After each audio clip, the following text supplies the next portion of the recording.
Thank you so much. My name is Joshua Wenning, and on the very outset, something I just wanted to put out there is that I had a lovely evening, maybe 2 or 3 days ago, and I saw that this opportunity came up to give a lightning talk. And after that great glass of wine, I decided to immediately say, yes, I'll do a lightning talk. And then what hit me was immediate regret. I thought, I'm a beginner at Ruby. I have no idea what I'm doing. I'm supposed to be learning from all of you. This is complete madness. No problem. I'll just cancel it. Katya. And then I realized there's no cancel button. This is ridiculous. Intentional, okay. So what had happened is I eventually mustered up the courage in the next few days to say, if I have to talk about anything, it's going to be, what is it like to learn Ruby as a brand new beginner?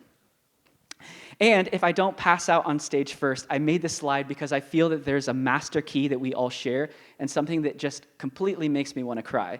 And that master key is not a means to an end. It's not a fleeting emotion or something that we also confuse with that. But I truly believe there's something that's an eternal, dynamic, infinite resource of energy that binds us all together in love. And I have one word for that, happiness. And isn't that so cool? That's what this language is about. It's Ruby. So my background is that I'm brand new. I started in the beginning of January, and at present I run a graphic design studio full-time called First Pulse. My history is in a design background, and design really led me and inspired me to make functional art through learning CSS, HTML, and a little bit of JavaScript. I took a major hiatus and decided to become a novice monk, and I spent 8 years training in that discipline. But honestly, I just wanted to come back to integrate everything, and to my utter surprise, Ruby was something that I found that could bring all of my loves together.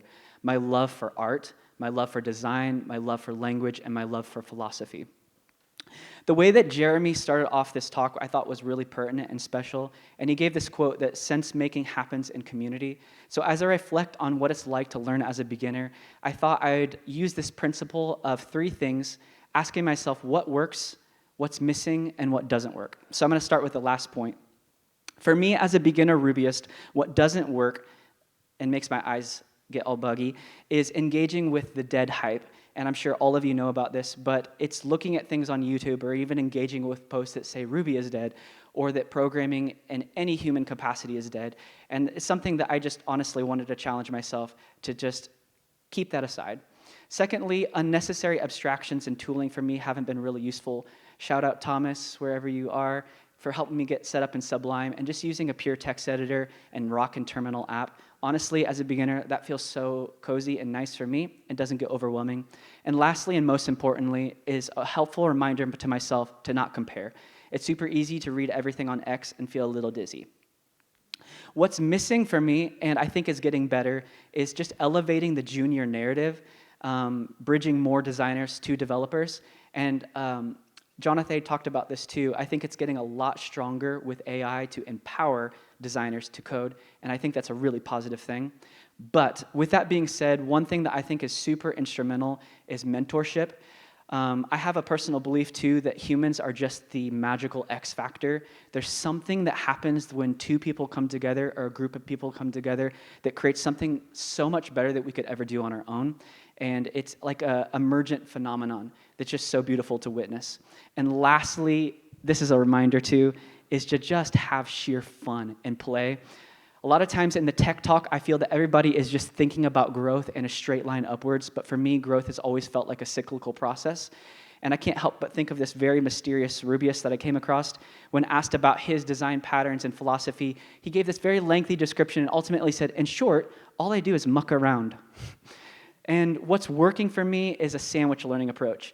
It's an approach that from top down, I learn all about syntax and get in the nitty-gritty details of Ruby, but sometimes I just want to pretend to be a Rails developer and spin something up on a page. And when I do both, I feel really healthy. Also, hasten slowly. Sometimes I just need to take a break and learn how to notice what's happening in my code. That's been also helpful. Meaningful resources, instead of just cutting the cruft of so many sources, I like looking at the docs and guides. They do a great job. And honestly, and lastly, meetups like this are seriously the best. So if I have to give you anything, it's that in this total fleeting world and fleeting technology, we have something really special to depend on, which is lasting, in my opinion, and that is the principle of happiness. Thank you so much. Thank you, Josh.